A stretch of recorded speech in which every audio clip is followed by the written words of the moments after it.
Hello, darlings. Artemisia here, aka Aunt Aspie, the artist formerly known as Rudy Simone, formerly known as... So what do I want to talk about today?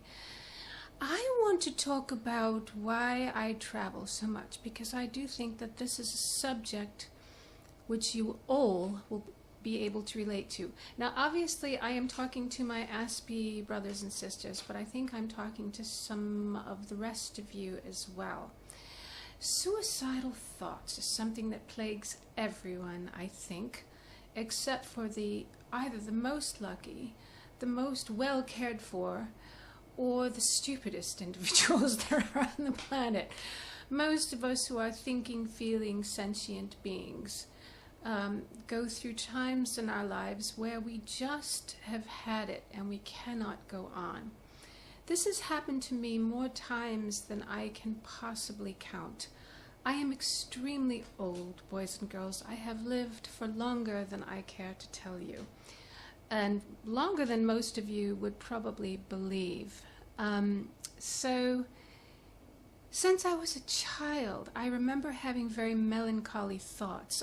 At least a large part of that was due to the many illnesses and injuries that oh, by the way, these are my breasts. Hello, say hello, girls. Due to the many illnesses and injuries I received as a very small child, but also being born into a violent, dysfunctional, alcoholic household, I had to listen to a lot of violence as I was falling asleep at night. This was followed by extreme poverty when my father was hauled off by the police and my mother had to go to work on a minimum wage job and raise 5 children. And then it was followed by the introduction into my home of a rather, well, slightly barbaric stepfather who proceeded to call me names like bitch, etc. And everyone told me how stupid and annoying I was. So I ran away from home. I had to steal food to survive, and there were many more things. And all this time I was on the autism spectrum. I was much more affected than you would possibly believe because of a century of pretending to be human, pretending to be, well, I am human, pretending to be normal. Thank you, Leon Holiday Willie. Pretending to, not pretending to, but adapting according to the needs of the day, the needs of the moment, the needs of the situation, the absolute need to survive. I had to mimic humans, and I had to be accepted into jobs and into, apartments and into relationships, etc., etc. So now, even today, I still struggle. I just went through a horrible episode a couple days ago, where I wanted to hang myself. I just wanted to kill myself. I had it. I've been single for a very long time. I've been dating. I keep meeting wrong men. Not that they're bad men, just not right for me. Well, a couple were bad, trust me on that one.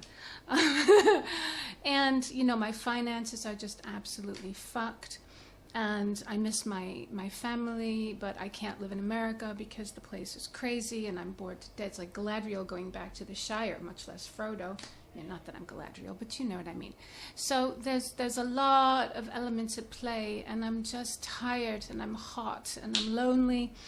And most of the time I'm walking around on my own, and people are going, who's that strange woman? She looks interesting, but why is she always alone? There must be something wrong with her, blah, blah, blah. Yes, I have Aspergers. I'm sorry, but I actually do like my own company, but not all the time. I miss my girlfriends too. My girlfriends are, I know, playing with my hair a lot. My girlfriends are all very far away. There's Babs in Australia, and Kira in Germany, and Terry in England, and Kate in England, and Jen in Canada, my daughter in New York, and she is grown up. Now I have not, a small one there.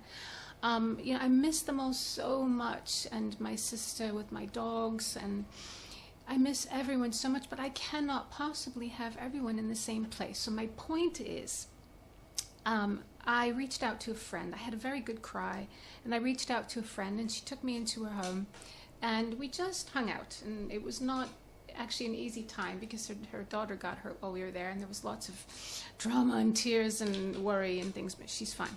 So, but just to be with someone who loves me and and to be with child with that brightness and that innocence, and to eat gelato and have a laugh and to feel safe. You know, that's something we all need. And I don't often have that. You know, people think, oh, she lives in an ivory tower. She wrote Aspergers. She's a billionaire. Well, anyone who thinks you get very rich off writing a book on Aspergers these days is, you know, a little bit crazy. Because of the internet, there's so much free information. So no, you don't get rich. But my point is, even if you are rich, you go through these experiences. Last night I was reading the news, as I usually do before I go to sleep, and there was another suicide in the world of rock and roll. Who was it? Linkin Park. He killed himself, and last month there was Chris Cornell from Soundgarden.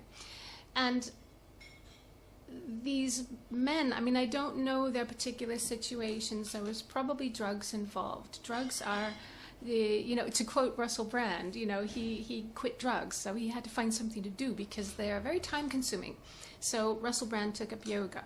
I have done the same thing. You know, in the past I was a yoga teacher, and I've taken up Buddhist chanting, and I've taken up various different things to really focus my mind. And all of those things are excellent. You know, if there's addiction in your life, or if there's a vacuum in your life, but that it will change. You know, maybe a year from now yoga won't do it for Russell, and he might have to find something else. This is why I changed my name. This is why I change my appearance. This is why I change my accent. You know, this is why I change my continent. Because sometimes the vacuum of existence is just too much. It's like a gaping black hole. What on earth can you fill it with? Well, a number of things. Mostly good deeds. Mostly making someone laugh, making someone smile, making someone feel loved, making someone feel understood, making someone feel special. This is the most important thing that you can do. But again, you know, there is a time and a place for everything. There will be times when you might find it difficult to give, and you might want to receive. Basically, my point is, do whatever it takes to survive.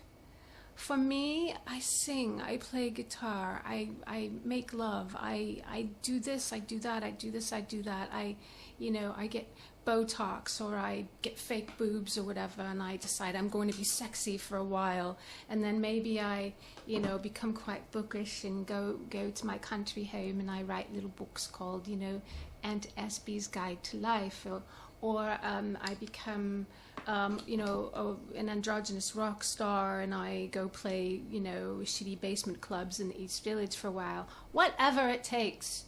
You just have to keep going. Any darkness that you experience is as temporary as the lightness that you experience. We bask in the sun and we think, oh, this is fantastic and it's going to last forever. And it doesn't. And we go through, you know, the world's worst tsunami or hurricane or earthquake, excuse me, and we think this is going to last forever too, and I'll never recover from it. It might change you forever. I mean, there are experiences that leave a mark on you forever. I had a heartbreak back in year 0, and it's still with me today. And the one I suffered last year, I will never recover from that one because it was so shocking. There are some things that are just so shocking. You know, the death of a child, the death of a parent, the death of a spouse, the loss of a limb, the loss of anything that's dear to you. They say time heals all wounds. Bullshit. No, it doesn't heal all wounds. Some wounds are scars. Some wounds are permanent. You know, time does not heal a missing limb, but you might get a prosthetic one. And then you'll have a whole new adventure to embark upon. What do I know? I know. Trust me, I do know. So I think this is really what I wanted to say. You know, particularly to, this applies to all people, particularly to people on the spectrum, because our life expectancy is so much significantly shorter than the non-spectrum population. I think it's 53 for men, 57 for women. And I'm seeing people go. I'm seeing people go through illness and through suicide. And myself, I have a couple of diseases. I have diverticulosis, which keeps rearing its ugly head. I have had diverticulitis, which can be, excuse me, Let me take a sip of my wine, which is water, you know, which has really done me in a couple times in the last couple years. You know, multiple cysts on my ovaries and uterus. They wanted to take out all of my organs and half my colon, and I said, no, I want to keep them, and I have. So, you know, but all my friends are going through things like this, and their family members are going through things like this. So, you know, what was my point? Oh, for those of us on the spectrum, we particularly have got to take care of our state of mind. We've got to take care of our health. I say this to all my clients. What are you doing besides sitting on your computer all day? Yes, it feels so good to get a job as a computer programmer and to be able to stay in your house all day, munching on Oreos and going like this all day. I'm a geek, I'm a nerd, this is great. But your body at some point is going to go, oh no, darling, so you forgot about me, and I'm quite pissed off about it actually, and now I'm going to kill you.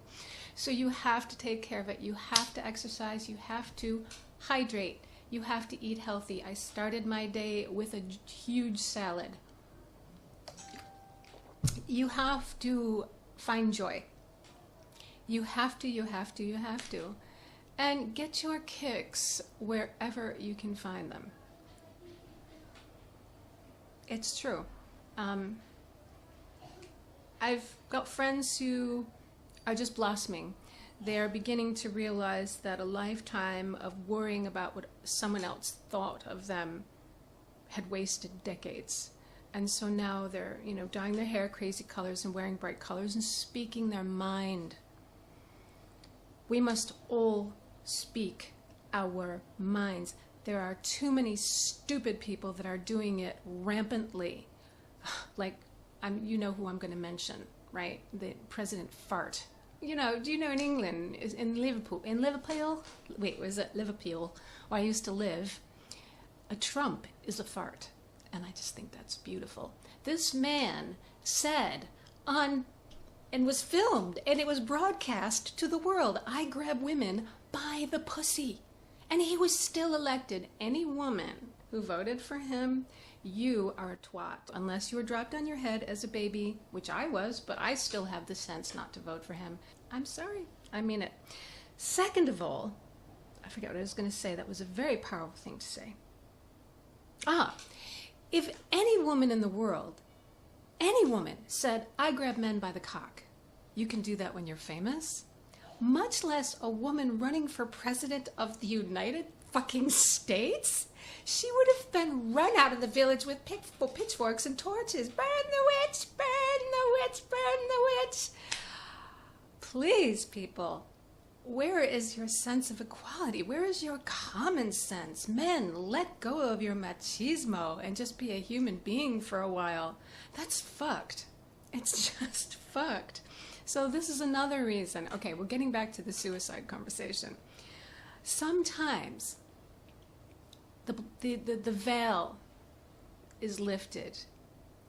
I think this is the whole biblical parable about the tree of knowledge, because you really are better off believing the fairy tales, believing the myths, believing the bullshit that you are fed from a child. Because once those veils start coming off, you know, once you take the pill, the matrix thing, you know, you can't go back. And when I saw the whole first, you know, George Bush, that was bad enough. You know, the whole fake Saddam Hussein had something to do with 9/11. That was enough, right? But then here we have this whole new debacle where such a disgusting pig who is obviously obstructing justice and firing people who are in charge of investigating him. And now he says he has the power to pardon himself, so that when the lid is blown off the whole thing, and we all know exactly how guilty he is now setting you up for the fact that he's going to be able to pardon himself and his children, so that none of them will go to jail where they belong. Okay? So, when you see this happening in the world, you become very despondent, or you become angry. Me, I go to Rome and eat salad. You know, this is my way, and sit by the river playing my guitar. I'm going to play you a snippet of my Burn the Witch song, by the way, which I think is as good as Radiohead, so very, very nearly. And by the way, when will someone introduce me to Tom York? I just love him so much. back to what we were talking about. Yes, people are fucking crazy. So you have to do what you need to do to survive in this world. Find your joy, find your peace, whether it's through yoga or pizza, whether it's through comedy or whatever it is, headbanging, motorcycle riding, but speak your truth. And love one another. Yay! Okay, that's all for now.